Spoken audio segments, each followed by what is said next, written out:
हम लोग हमेशा जीवन में छोटी मोटी चीजों के पीछे पड़े रहते हैं। बात यह नहीं है कि आप क्या करते हैं। जीवन के विषय वस्तु के बदलने से जीवन नहीं बदलता है। जीवन तब बदलता है जब आप अपने जीवन का संदर्भ बदलते हैं। यह इस पर निर्भर करता है कि आप काम कैसे करते हैं। अच्छा, आप एक काम कीजिए।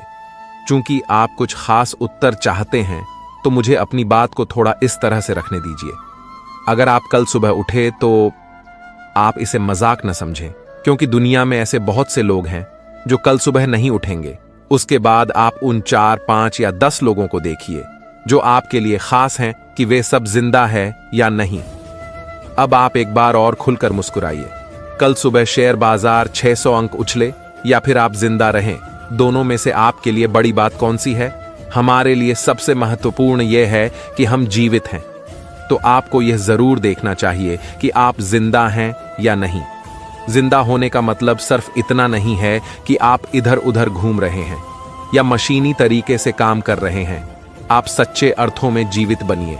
आप सुबह चाहे जब भी जागते हैं, आप हर एक घंटे पर देखिए कि आप जिंदा हैं या नहीं। आप इस बात को समझें कि आप नश्वर हैं। अगर आप एक वेश्या ने कोठे से पान की पीक थूकी जो एक महात्मा जी के ऊपर गिरी। महात्मा जी मुस्कुराकर आगे बढ़ गए। वेश्या को अपमान समझ गुस्सा आया तो उसने अपने यार को बताया तो उसके यार ने डंडा उठाया और महात्मा जी के सर पर मारा। सर से खून निकल रहा था, तब भी महात्मा जी कुछ नहीं बोले और पेड़ के नीचे बैठ गए। वेश्या का यार जब कोठे की सीढ़ियां चढ़ रहा था तो सबसे ऊपर की सीढ़ी से उसका पैर फिसला तो वो नीचे आ गिरा और बहुत ज्यादा चोट लगी। वेश्या समझ गई और महात्मा जी के पास जाकर पैरों में गिरकर बोली, मुझे माफ कर दो, मैंने ही उसको भेजा था। महात्मा जी ने कहा, बेटी, इस सारे झगड़े में तू और मैं कहां से आ गए? ये यार यार की लड़ाई है। तुम्हारे यार से तुम्हारी बेइज्जती नहीं देखी गई और मेरा यार जो वो सद्गुरु है उससे मेरी तकलीफ नहीं देखी गई। तुम्हारा यार तुम्हारे पास कभी कभी आता है, लेकिन मेरा यार वो सद्गुरु हर वक्त मेरे साथ ही रहता है। इसलिए तुम भी उसी की शरण लो जो हर वक्त तुम्हारे साथ ही रहे, जिंदगी में भी और जिंदगी के बाद भी। इस समय माता पिता अपने बच्चों को लेकर एक विशेष परिस्थिति से गुजर रहे हैं। बच्चे उनसे दूर चले जाते हैं और वे बच्चों के बिना अकेले हो जाते हैं। ऐसी स्थिति 3 बार बनती है। पहली बार तो तब जब बच्चे पढ़ाई लिखाई के लिए माता पिता से दूर जाएं। इस समय माता पिता उत्साहित रहते हैं क्योंकि सुनहरा भविष्य सामने है, लेकिन अकेलापन अपना काम कर रहा होता है। दूसरी स्थिति तब बनती है जब बच्चे अपनी नौकरी व्यवसाय के कारण माता पिता से दूर जाते हैं। यह अकेलापन थोड़ा अधिक भारी हो जाता है क्योंकि इसमें उनके लौटकर आने की संभावना कम रहती है। या तो माता पिता को उनके पास जाना है या फिर ऐसे ही अकेले रहना है। तीसरी स्थिति तब बनती है जब मतभेद के कारण बच्चे अलग हो जाएं। सभी माता पिता लालन पालन के दौरान बच्चों को आत्मनिर्भर होने की ट्रेनिंग देते हैं। इस समय माता पिता को भी थोड़ा सावधान रहना चाहिए। लालन पालन के समय बच्चों को मस्तिष्क और हृदय का अंतर बताते रहें। पढ़े लिखे आदमी को यह कला आना चाहिए कि वो बाहर की दुनिया में मस्तिष्क का उपयोग करे और भीतर आते ही हृदय पर टिक जाए। दुनियादारी में डूबकर हम मस्तिष्क का इतना उपयोग करने लगते हैं कि भूल ही जाते हैं कि घर परिवार के रिश्ते हृदय से चलते हैं। जीवन हृदय शून्य होता जाता है और उसका परिणाम माता पिता अपने अकेलेपन से चुकाते हैं। बच्चों को अयस्त किया जाए कि घर आने पर हृदय प्रधान जीवन हो। पढ़ाई करते समय ध्यान देने योग्य बातें। एक, पढ़ाई हमेशा कुर्सी टेबल पर बैठकर ही करें। बिस्तर पर लेटकर बिल्कुल भी न पढ़े। लेटकर पढ़ने से पढ़ा हुआ दिमाग में बिल्कुल नहीं जाता, बल्कि नींद आने लगती है। 2, पढ़ते समय टेलीविजन न चलाए और रेडियो या गाने भी बंद रखे। 3, पढ़ाई के समय मोबाइल स्विच ऑन ऑफ कर दे या साइलेंट मोड में रखे। 4, पढ़े हुए पाठ्य को लिखते भी जाइए, इससे आपकी एकाग्रता भी बनी रहेंगी और भविष्य के लिए नोट्स भी बन जाएंगे। 15, कोई भी पाठ्य कम से 3 बार जरूर पढ़े। 6, रटने की प्रवृत्ति से बचे। जो भी पढ़े उस पर विचार मंथन जरूर करें। 7, शॉर्ट नोट्स जरूर बनाएं ताकि वे परीक्षा के समय काम आए।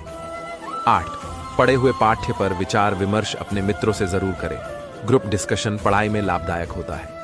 9, पुराने प्रश्न पत्रों के आधार पर महत्वपूर्ण टॉपिक को छांट ले और उन्हें अच्छे से तैयार करें। या 10 संतुलित भोजन करें, क्योंकि ज्यादा भोजन से नींद और आलस्य आता है, जबकि कम भोजन से पढ़ने में मन नहीं लगता है और थकावट, सिर दर्द आदि समस्याएं होती हैं। 11 चित्रों, मानचित्रों, ग्राफ रेखाचित्रों आदि की मदद से पढ़े, ये अधिक समय तक याद रहते हैं। 12 पढ़ाई में कंप्यूटर या इंटरनेट की मदद ले सकते हैं। आदमी अकेला है, बहुत अकेला है। इस अकेलेपन के साथ 2 ही उपाय हैं, या तो तुम संसार बना लो या तुम सन्यास बना लो। संसार बनाने का अर्थ है संबंध बनाओ, अकेलापन भूल जाए, और सन्यास बनाने का अर्थ है इस अकेलेपन को स्वीकार कर लो, क्योंकि यह तुम्हारा स्वभाव है। इससे भागो मत, बचो मत, राजी हो जाओ, अंगीकार कर लो। यह तुम्हारा स्वभाव है। जन्मों जन्मों यही तुमने चेष्टा की है और हारे हार के सिवाय हाथ में कुछ भर न लगा। सन्यास का अर्थ है जो अपने अकेलेपन से राजी हो गया, अब न सीटी बजाता है, न गीत गाता है, न संबंध बनाता है, अपने से मग्न है।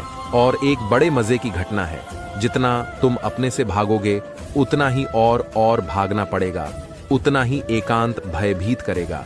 जितने तुम अपने से राजी हो जाओगे उतना ही धीरे धीरे तुम पाओगे कि जिसे तुमने अकेलापन समझा था वह अकेलापन नहीं है, एकांत है। अकेलापन और एकांत में फर्क है। अकेलेपन का अर्थ है कि दूसरे की याद आती है, एकांत का अर्थ है अपना होना काफी है।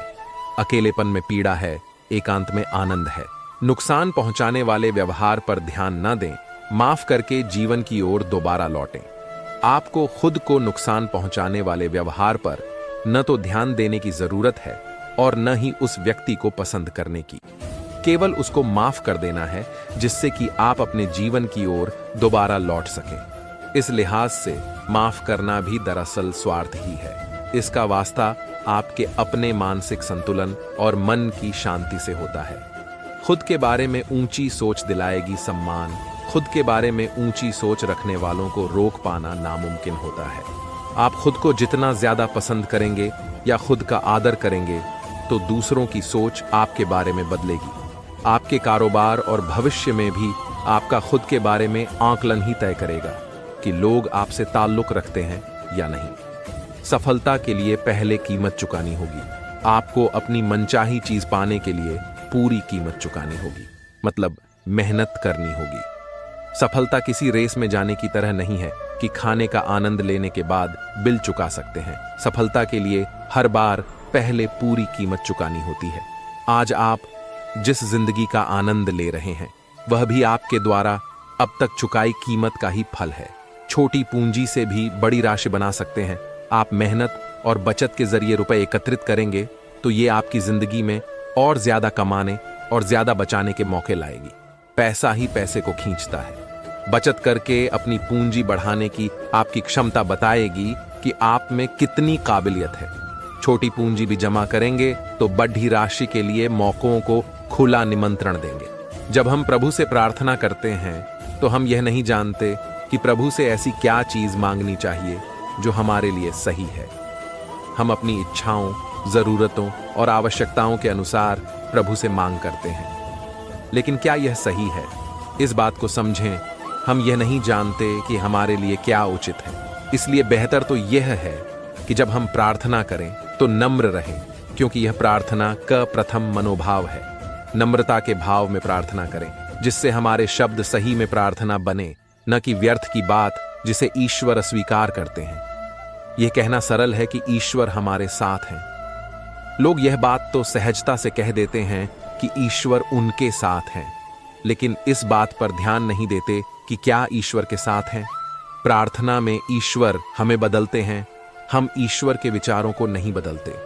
प्रार्थना करने जाते समय कहें कि प्रभु मेरे हृदय को परिवर्तित कर, जिससे मैं जो उचित है उसकी कामना कर सकूं।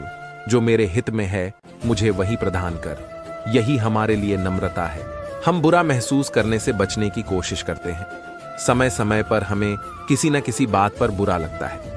जो कुछ हो रहा है कभी हमें उसका बुरा लगता है तो कभी हम ऐसी बात पर चिंतित होने लगते हैं जो हो भी सकती और नहीं भी। कुछ उदाहरण से समझिए। आपका कोई करीबी गंभीर रूप से बीमार है और उसकी मृत्यु हो सकती है। आपके पास कोई नौकरी नहीं है, पैसा नहीं है या दोनों नहीं है। आप किसी ऐसी घटना से डरते हैं जो हो सकती है। कुछ ऐसा जिसकी आपको उम्मीद थी, लेकिन वह अब तक हुआ नहीं है। कुछ ऐसा हो गया है जो आप नहीं चाहते थे। जब हमें बुरा लगता है तो हम में से कई लोग इससे बचने के लिए कोई न कोई उपाय करते हैं, जैसे हम अपनी भावना को दबाते हैं और किसी सकारात्मक बात ध्यान केंद्रित करने की कोशिश करते हैं। यह उपाय आमतौर पर करने की कोशिश करते हैं। ये उपाय के हर मनुष्य का जीवन ही दुख है। क्यों एक बार भगवान बुद्ध से किसी भिक्षु ने पूछा, भगवान ईश्वर है या नहीं है? बुद्ध ने इसका सीधा उत्तर न देकर प्रश्नकर्ता भिक्षु से कहा, मनुष्य की समस्या ईश्वर के होने या न होने की नहीं है। मनुष्य की मुख्य समस्या है उसके जीवन में आने वाले दुखों की। भगवान बुद्ध ने अपने कथन को बताते हुए तब कहा कि तुम स्वयं देखो, जन्म दुख है, जीवन दुखों का समूह है। जिसे वृद्धावस्था कहते हैं वह दुख है और मरण दुख है। इस रूप में मनुष्य का जन्म, वृद्धावस्था और मरण सभी दुख स्वरूप ही हैं। उन्होंने कहा कि मनुष्य मिलत, यह उसके जीवन का दुख है। जिसे वह कभी नहीं चाहता वह उसे अवश्य मिलता है, यह इसका दुख है। अपने परम प्रिय का वियोग इसके जीवन का दुख है, और जो अप्रिय है उसका संयोग इसके जीवन का परम दुख है। उस प्रश्नकर्ता भिक्षु को संबोधित करते हुए भगवान ने कहा कि भिक्षु, अधिक विस्तार में न जाकर तुम संक्षेप में इतना ही जानो कि रूप, वेदना, संज्ञा, संस्कार और विज्ञान ये सभी के सभी दुख स्वरूप ही हैं। रूप यानी जो संसार में दिख रहा है, यह रूप है और दुखात्मक है। वेदना यानी अनुभूति, दुख की अनुभूति दुखात्मक है। कई बार जीवन में आरंभ से अंत महत्वपूर्ण हो जाता है। यह देश, काल और परिस्थितियों पर निर्भर करता है। वैसे तो जितना महत्व आरंभ का है उतना ही अंत का है। अब जीवन को ही लें, जन्म पर हमारा वश नहीं है, इसलिए अंत महत्वपूर्ण हो जाता है, क्योंकि जीवन के अंत में हम यह नहीं कह सकेंगे। आरंभ से अंत महत्वपूर्ण है, इसकी एक सुंदर घटना गणेश प्रतिमा का विसर्जन है। गणेश जी ऐसे देवता हैं जिन्होंने कहा है, मेरा आरंभ भी उत्सव है और अंत भी उत्सव। शुरुआत की धूमधाम और समापन के उत्साह में कोई कमी न रहे, लेकिन हमारी जरा सी लापरवाही, प्रदर्शन के अति आग्रह ने अंत की सूरत बिगाड़ दी है। हम गणेश प्रतिमा का विसर्जन करते हुए कहते हैं, अगले वर्ष जरूर फिर आइएगा, और गणेश जी हमसे कह रहे हैं, अगले वर्ष तब आऊंगा जब इस वर्ष विदा करते समय आने लायक रखोगे। यह मांग गणेश जी की भी है। मेरे विसर्जन को दिव्य और स्थायी बनाओ। मैंने जीवन भर शुभ का निर्माण किया है, और जल को दूषित करके मेरे ही नाम पर अशुद्ध न किया जाए। मैं विवेक का देवता हूं, और विवेक हमेशा यह घोषणा करता है कि देश, काल, परिस्थिति में साधनों का सदुपयोग करना। गणेश जी इस बात से बहुत प्रसन्न होंगे यदि उन्हें घर के जल में विसर्जित करके उनके पंचतत्व के एक रूप को अपने ही घर की कोठरी में पुनः आने के लिए आमंत्रित करें। वे फिर आएंगे और अपने साथ ढेर सारा खुशियां लाएंगे। एक दिन गौतम बुद्ध एक वृक्ष को नमन कर रहे थे। यह देखकर उनके एक शिष्य को बड़ी हैरानी हुई। उसने बुद्ध से पूछा, भगवान, आपने इस वृक्ष को नमन क्यों किया? शिष्य की बात सुनकर बुद्ध बोले, क्या इस वृक्ष को नमन करने से कुछ अनहोनी हो गई? बुद्ध का प्रश्न सुनते ही शिष्य बोला, नहीं भगवान, ऐसी बात नहीं है, किंतु मुझे यह देखकर हैरानी हुई कि आप जैसा महान व्यक्ति इस वृक्ष को नमस्कार क्यों कर रहा है। वह वृक्ष न तो आपकी बात का जवाब दे सकता है और न ही आपके नमन करने पर खुशी दिखा सकता है। इस पर बुद्ध मुस्कुराए और बोले, वत्स, तुम गलत सोच रहे हो। वृक्ष भले ही बोल न पाता हो, लेकिन जैसे हर एक व्यक्ति के शरीर की अपनी एक भाषा होती है, उसी तरह से प्रकृति और वृक्षों की भी एक अलग भाषा होती है। अपना सम्मान होने पर ये झूम कर प्रसन्नता और उदारता दोनों व्यक्त करते हैं। इस वृक्ष के नीचे बैठकर मैंने साधना की। इसकी पत्तियों ने मुझे शीतलता दी, धूप से मुझे बचाया। इसके प्रति उदासीनता व्यक्त करना मेरा कर्तव्य है। सभी को प्रकृति के प्रति हमेशा कृतज्ञ बने रहना चाहिए, क्योंकि प्रकृति ही हमें सुंदर और स्वस्थ जीवन देती है। फिर शिष्य को पेड़ की ओर देखने का इशारा करके बुद्ध बोले, तुम जरा इस वृक्ष की ओर देखो कि इसने मेरे धन्यवाद को कितनी खूबसूरती से लिया है, और जवाब में मुझे झूम कर बता रहा है कि आगे भी वह सभी की यूं ही सेवा करता रहेगा। बुद्ध की बात पर शिष्य ने वृक्ष को देखा तो उसे लगा कि सचमुच वृक्ष एक अलग ही मस्ती में झूम रहा था। और उसकी झूमती हुई पत्तियां, शाखाएं और फूल मन को एक अद्भुत शांति दे रहे थे। न देखकर शिष्य खुद ही वृक्ष के सम्मान में झुक गया। श्रद्धा विश्वास का प्रतीक है। आदमी के अंदर विश्वास की भावना यदि मजबूत है तो वह अपने भीतर श्रद्धा को अटूट बंधन में बांध सकता है। अविश्वास की धार इस बंधन को बिना कुछ सोचे काटने में देर नहीं लगाती।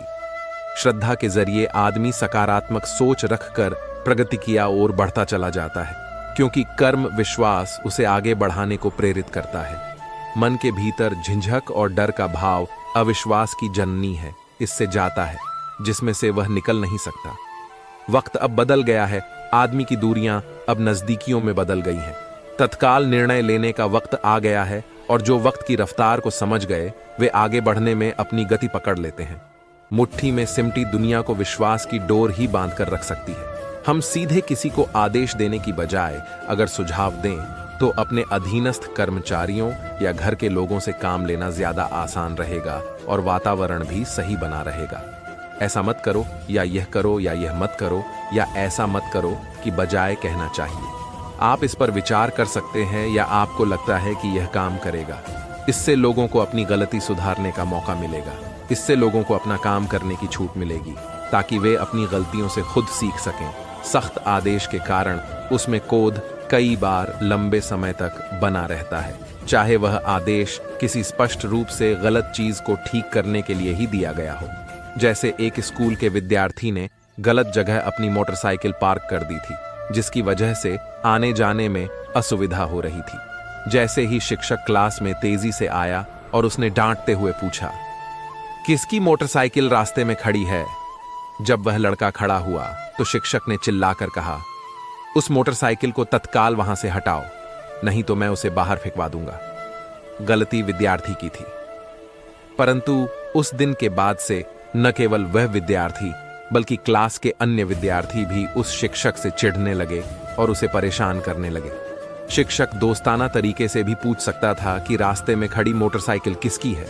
अगर उसे वहां से हटा लिया जाए तो दूसरे लोगों को आने जाने में सुविधा होगी। यह सुनकर विद्यार्थी खुशी खुशी मोटरसाइकिल हटा लेता और उसके सहपाठी शिक्षक को परेशान भी नहीं करते।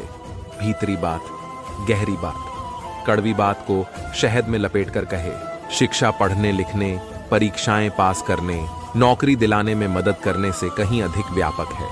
चारों तरफ प्रतिस्पर्धा है। हर व्यक्ति अच्छे से अच्छा रोजगार पाने तथा अधिक से अधिक ऊपर उठने के लिए प्रयत्न कर रहा है। क्या संघर्ष ही हमारा जीवन है? मरने का भय, जीने का भय, धारणाओं का भय। लोग क्या कहेंगे, क्या नहीं कहेंगे, इसका भय। न जाने हम किस ओर जा रहे हैं। शिक्षा का अर्थ यही है कि वह इन सभी समस्याओं का सामना करने में आपको काबिल बनाए, न कि मात्र कुछ परीक्षाएं पास कर लेना। सम्यक शिक्षा वही है जो विद्यार्थी को इस जीवन का सामना करने में मदद करे, ताकि वह जीवन को समझ सके, उससे हार न मान ले, वह उसके बोझ से दब न जाए। एक मनुष्य होने के नाते आप आगे बढ़कर कुछ नया करने में सक्षम हो सके और केवल गलत ढंग से ही विचार करते न रह जाएं। यही वास्तविक शिक्षा है।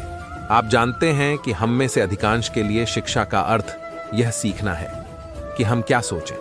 आपका समाज, आपके माता पिता, आपका पड़ोसी, आपकी किताब, आपके शिक्षक, ये सभी आपको बताते हैं कि आपको क्या सोचना चाहिए। क्या सोचना चाहिए वाली यांत्रिक प्रणाली को हम शिक्षा कहते हैं, किंतु यदि आप यह जानते हैं कि कैसे सोचना चाहिए, न कि क्या सोचना चाहिए, ये बहुत महत्वपूर्ण है। लेकिन जब हम विद्यालय में होते हैं तो इन चीजों की ओर कभी ध्यान नहीं देते। शिक्षक केवल यही सिखाते हैं कि क्या पढ़ना चाहिए, कैसे पढ़ना चाहिए, और फिर 5 या 10 वर्षों के बाद आपको उस जीवन में धकेल दिया जाता है जिसके बारे में आपको कुछ पता नहीं होता है। इन सब चीजों के बारे में आपको किसी ने कुछ नहीं बताया है, या बताया भी है तो किसी दिशा में धकेलने के लिए। परंतु वे यह नहीं सिखाते, न इस बारे में सहयोग करते हैं कि इन समस्याओं को कैसे सोचा समझा जाए। यही तो शिक्षा है। दुनिया किसी को नहीं छोड़ती है। हर व्यक्ति के हिस्से में कुछ लोग जरूर होते हैं जिनका काम टांग खिंचाई करना, खिल्ली उड़ाना, हमें पीछे खींचना या फिर नुकसान पहुंचाना होता है। पर दुनिया यहीं तक नहीं होती। इससे साथ साथ एक दुनिया वह भी है जो हम बनाते चलते हैं। हर बार जब किसी चोट के बाद हम खड़ीठे होते हैं तो वह दुनिया बड़ी हो जाती है। दुनिया हर किसी को तोड़ती है। उन्हीं में से बहुत सारे लोग हैं जो घाव वाली जगह से और भी मजबूत हो जाते हैं। खुद पर भरोसा न हो तो एक कदम बढ़ाना भी मुश्किल हो जाता है। अपनी काबिलियत पर ही विश्वास न हो तो न हम खुद के लिए ही कुछ कर पाते हैं और न दूसरों के लिए। अनुभव हासिल करने के लिए तैयार करता है। उसके भरोसे ही हम लोगों और जीवन में मिलने वाले मौकों से जुड़ पाते हैं। इसलिए कुछ लोग हमारे आत्मविश्वास को तोड़ने की कोशिश करते हैं। कहते हैं कि हम ऐसे लोगों के कर्जदार होते हैं जिन्होंने कभी भी हमारे आत्मविश्वास को बढ़ाया होता है। आज नहीं तो कल, कल नहीं तो परसों, हम इसी तरह अपने कामों को टालते रहते हैं। जो काम आज हो सकता है उसे कल पर टाल देते हैं और कल आने पर परसों। इसी तरह समय बीतता जाता है और एक एक दिन के साथ हमारे ऊपर किए जाने वाले कामों का बोझ बढ़ता जाता है। मेरी सलाह है कि जो काम आप आज कर सकते हैं उसे कल पर न छोड़ें। भगवान श्री कृष्ण ने गीता में कहा है कि हमारे जीवन का उद्देश्य क्या है, हम क्या प्राप्त करना चाहते हैं। किसी चीज की हमें लालसा है, वह सुख है, ऐसा कि हम उसे प्राप्त करने के लिए लगे रहते हैं। हम सोचते हैं कि यही हमें सुखी बनाएगा, पर क्या हम सच्चे सौभाग्य के मायने को जानने के लिए जागरूक हैं? भगवान श्री कृष्ण ने सुखी रहने की मायावी अवधारणा से सभी को सम्मोहित किया, जिसके अनुसार हम आनंद को बहुत सारे बाहरी चीजों में ढूंढते हैं। हम अपनी सारी शक्ति को की संतुष्टि में लगा देते हैं, जबकि का सौभाग्य केवल अस्थाई बहुत सारे काकरह इस प्रकारता है और दुखों शांत मस्तिष्क से होता इंद्रियों के चक्र के साथ रहता है। सच्चा रस निकलता है जो किसी बाहरी तत्व पर निर्भर नहीं करता है और हर स्थिति में अचल रहता है। भगवान ने जब इंसान की रचना की तो उसे 2 पोटली दी। कहा, एक पोटली को आगे की तरफ लटकाना और दूसरी को कंधे के पीछे पीठ पर। आदमी दोनों पोटलियां लेकर चल पड़ा। हाँ, भगवान ने उसे यह भी कहा था कि आगे वाली पोटली पर नजर रखना, पीछे वाली पर नहीं। समय बीतता गया। यह आदमी आगे वाली पोटली पर बराबर नजर रखता। आगे वाली पोटली में उसकी कमियां थीं और पीछे वाली में दुनिया की। यह अपनी कमियां सुधारता गया और तरक्की करता गया। एक एक कमी अपनी दूर करता जा रहा था। पीछे वाली पोटली को इसने नजरअंदाज कर रखा था। एक दिन तालाब में नहाने के बाद दोनों पोटलियां अदल बदल हो गईं। आगे वाली पीछे और पीछे वाली आगे आ गई। अब उसे दुनिया की कमियां ही कमियां नजर आने लगी। ये ठीक नहीं, वो ठीक नहीं, बच्चे ठीक नहीं, पड़ोसी बेकार है, सरकार निकम्मी है, आदि आदि। अब वह सब में कमियां ढूंढने लगा खुद के अलावा। परिणाम ये हुआ कि कोई नहीं सुधरा, पर उसका पतन होने लग गया। ये चक्कर में पड़ गया कि ये हुआ क्या है। वो वापस भगवान के पास गया। भगवान ने उसे समझाया कि जब तक तेरी नजर अपनी कमियों पर थी तू तरक्की कर रहा था, जैसे तूने दूसरों में कमियां निकालने शुरू कर दिए। यहीं से तेरा पतन शुरू हो गया। हकीकत भी यही है कि हम किसी को नहीं सुधार सकते।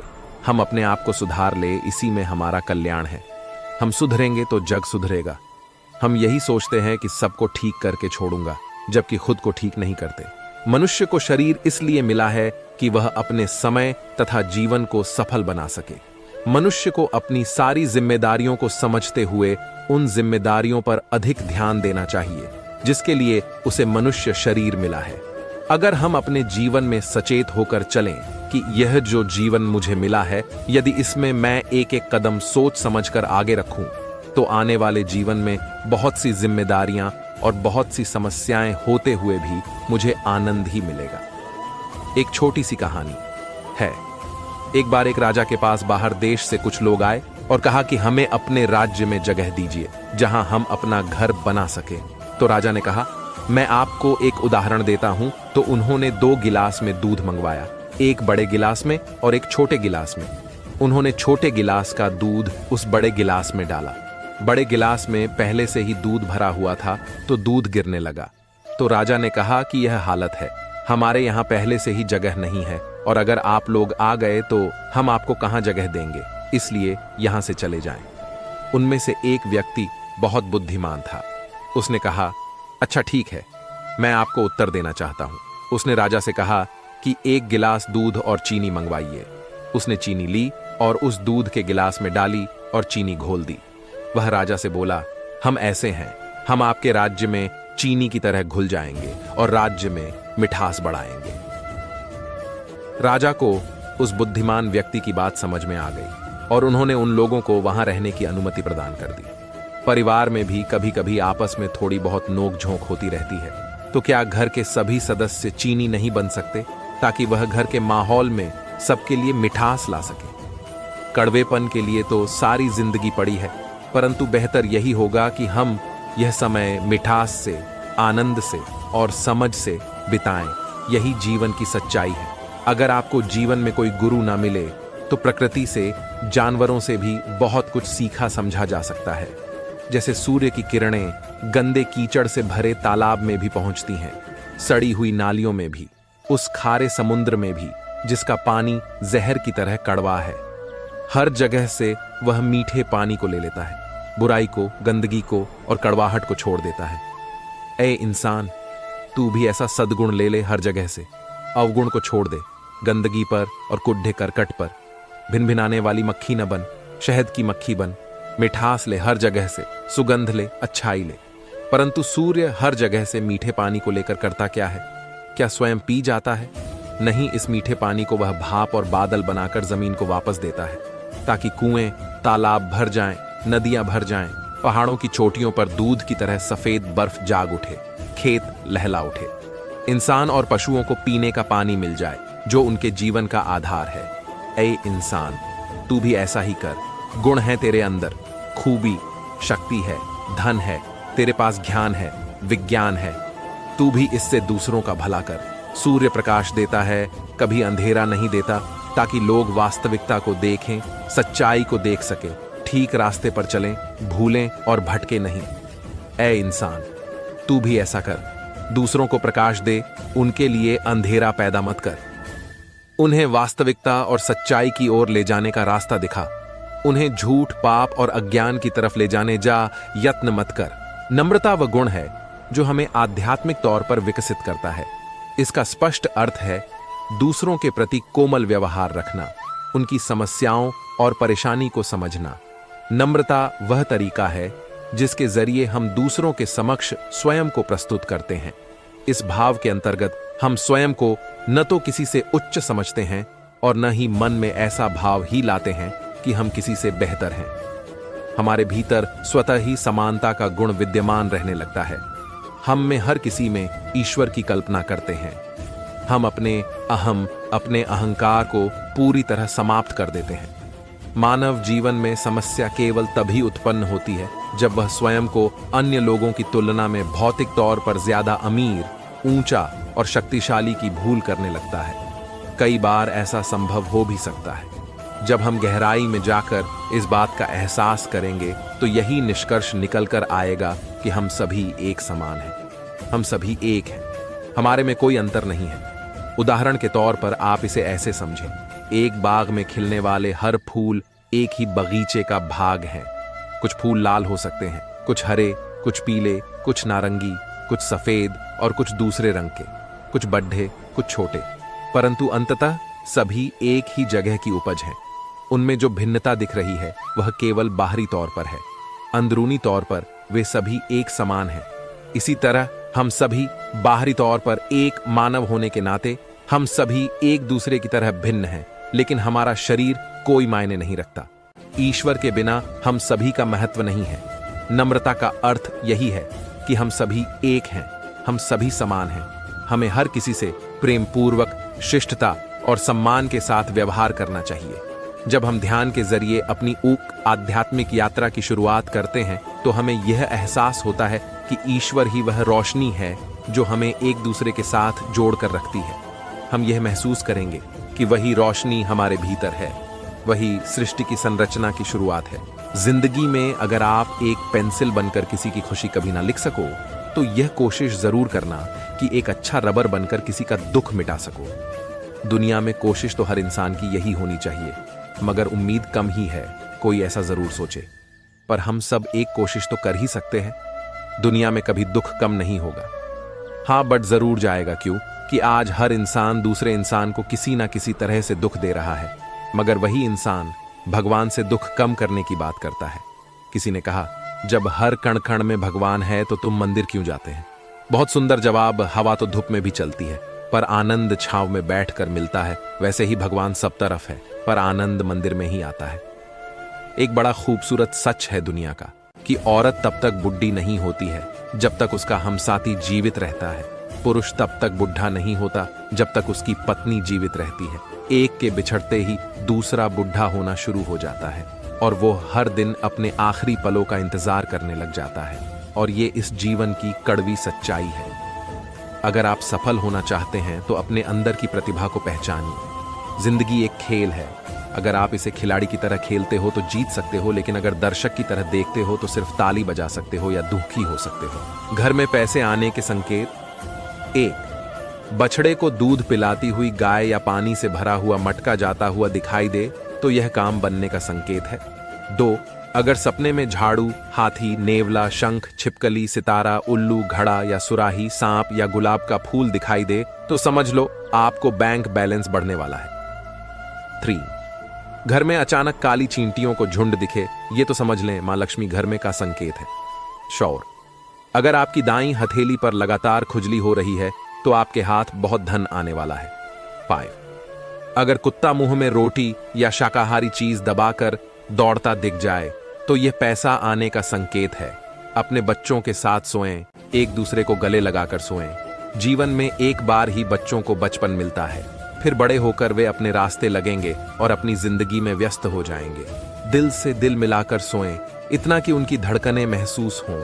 आप उनकी सांसों को महसूस करें, उनकी सांसों में घुली टॉफी की खुशबू महसूस करें, क्योंकि इससे ज्यादा खूबसूरत कुछ नहीं है। उनके बचपन और उनके साथ का भरपूर आनंद लें। उन्हें प्यार करें, क्योंकि आज दुनिया में भावनाएं खत्म हो रही हैं। कल वे बड़े हो जाएंगे और चिड़िया के बच्चों की तरह उड़ जाएंगे और फिर आपको उन्हें गले लगाने का वक्त, बहाना और अवसर शायद फिर कभी ना मिले। तुम जो भी कर रहे हो उसका कोई भी स्वाभाविक मूल्य नहीं है। कितना ही धन कमाओ, कितनी ही पद प्रतिष्ठा मिले, मौत सभी कुछ साफ कर देती है। मौत सब मिटा देती है। तुम्हारे बनाए सब घर ताश के पत्तों के घर सिद्ध होते हैं और तुम्हारे द्वारा तैराई गई सभी 9 बेकागज की नावें सिद्ध होती हैं। सब डूब जाता है। जिसे यह होश आना शुरू हो गया कि मौत है, उसी के जीवन में धर्म की किरण उतरती है। मौत का याद धर्म की प्राथमिक भूमिका है। अगर मृत्यु ना होती तो संसार में धर्म भी ना होता। मृत्यु है, इसलिए धर्म की संभावना है। और जब तक तुम मृत्यु को झुठलाओगे तब तक तुम्हारे जीवन में धर्म की किरण न उतरेगी। 1, शब्दों में ज्यादा शब्द होते हुए भी मौन होना सबसे बेहतर है। 2, दुनिया में हजारों रंग होते हुए भी सफेद रंग सबसे बेहतर है। 3, खाने के लिए दुनिया भर की चीजें होते हुए भी उपवास शरीर के लिए सबसे बेहतर है। 4, पर्यटन के लिए रमणीक स्थल होते हुए भी पेड़ के नीचे ध्यान लगाना सबसे बेहतर है। 5, देखने के लिए इतना कुछ होते हुए भी बंद आंखों से भीतर देखना सबसे बेहतर है। 6, सलाह देने वाले लोगों के होते हुए भी अपनी आत्मा की आवाज सुनना सबसे बेहतर है। 7, जीवन में हजारों प्रलोभन होते हुए भी सिद्धांतों पर जीना सबसे बेहतर है। कुछ समय पहले की बात है, किसी ने मुझसे पूछा, योग का मतलब तो मिलन या एक होना है, फिर भेदभाव करने वाले मन का क्या करें? क्या ऐसा नहीं है कि जो बुरा है उसे हम छोड़ दें और जो अच्छा है उसे अपना लें? देखिए, आज जो कीचड़ है वही कल फूल बन सकता है। आज जो गंदगी है वह कल फल बन सकती है। आज जो दुर्गंध है वह कल सुगंध में बदल सकती है। अगर हम आपके निर्णय से चलें और सारी गंदगी को बाहर कर दें तो आपके हिस्से में ना कभी फूल आएगा, न फल और न ही खुशबू। इसलिए सबको साथ लेकर चलने की सोच कोई पसंद नहीं है, क्योंकि ब्रह्मांड की बनावट ऐसी है ही नहीं। आज जो इंसान है वह कल मिट्टी हो जाएगा। अगर हमें आज ही यह समझ आ जाए तो हम इसे योग कहते हैं, वरना अगर यही बात अंत में समझ आती है तो हम इसे अंतिम संस्कार कहते हैं। बेहतर होगा कि यह अनुभूति आपको अभी हो जाए। आपको यह बात समझनी चाहिए कि आप फिलहाल भी इस धरती का वैसा ही अंश हैं जैसा कि आप मरने के बाद होंगे। आप जिसे मैं कहते हैं या जिसे एक कीड़ा, केंचुआ या गंदगी कहते हैं, बुनियादी रूप से सब एक ही हैं। आप भोजन और कीचड़ के साथ एक जैसा व्यवहार नहीं कर सकते, लेकिन बिना कीचड़ के भोजन पैदा हो ही नहीं सकता। आज जो भोजन है कल फिर से गंदगी में बदल जाएगा। अगर सबको समाहित करने का भाव नहीं होगा तो जीवन में कोई बेसिक एकता होगी ही नहीं। इस व बेसिक एकता के अभाव में इंसान का संघर्ष अंतहीन हो जाता है। शुरू में यह एक मानसिक समस्या के रूप में शुरू होगा। बाद में आप जैसे जैसे तरक्की करेंगे, आप भावनात्मक रूप से निराशा से भर उठेंगे। अगर आप आगे और भी तरक्की करते हैं तो यह एक मानसिक रोग का रूप ले लेगा। जैसे जैसे हम जीवन के साथ बेसिक एकता खोते जाएंगे, वैसे वैसे हमारी दशा खराब होती जाएगी। तब हम नई नई बीमारियों की खोज करेंगे। वैसे दुनिया में इसकी शुरुआत हो चुकी है।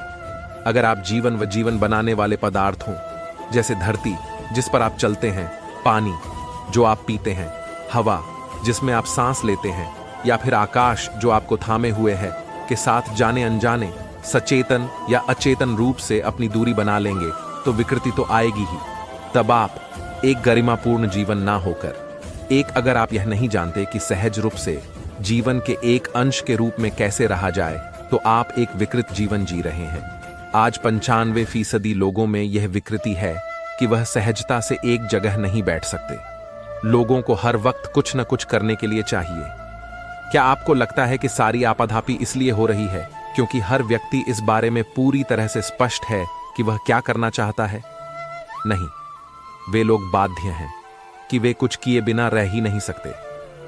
दरअसल अगर वे एक जगह बिना कुछ किए बैठे रह गए तो वे पागल हो जाएंगे। अगर यह एक सचेतन प्रक्रिया है, चाहे वह खाना हो, बैठना हो, खड़े होना हो या फिर कुछ और करना हो, अगर कोई भी काम ठीक है, जो आदमी भय के कारण भयभीत होकर धर्म की तरफ आता हो वह गलत आ रहा है। लेकिन सारे धर्म पुरोहित तो आपको भय देते हैं, नरक का भय, स्वर्ग का प्रलोभन, पाप पुण्य का भय और प्रलोभन और घबराहट पैदा करते हैं। वे घबराहट के द्वारा आप में धर्म का प्रेम पैदा करना चाहते हैं और यह आपको पता है। भय से कभी प्रेम पैदा नहीं होता और जो प्रेम भय से पैदा होता है वह एकदम झूठा होता है, उसका कोई मूल्य नहीं होता। आप भगवान से डरते हैं तो आप नास्तिक होंगे, आस्तिक नहीं हो सकते। प्रेम कभी इस दुनिया में नष्ट नहीं होगा, क्यों कि यह अमर है और ईश्वर के करीब है। सल्तनतें हो, धरोहरें हो, सब समाप्त हो जाएंगी। भाषाएं हो तो वो भी जाती रहेंगी, ज्ञान होगा तो भी मिट जाएगा, मगर सृष्टि में हर तरफ रचा प्रेम हमेशा कायम रहेगा। सारा खेल मन का है। कैसे हम देखते हैं, उसने मुझे डांटा, उसने मुझे मारा, मुझे जीत लिया, मेरा लूट लिया। जो ऐसी गांठें मन में नहीं बनाए रखते हैं उनका वैर शांत हो जाता है और वैर नरक है। कहीं और कोई नरक नहीं, शत्रुता में जीना नरक है। तुम जितनी शत्रुता अपने चारों तरफ बनाते हो उतना तुम्हारा नरक बड़ा हो जाता है। तुम जितनी मित्रता अपने चारों तरफ बनाते हो उतना स्वर्ग खड़ा हो जाता है। स्वर्ग मित्रों के बीच जीने का नाम है, नरक शत्रुओं के बीच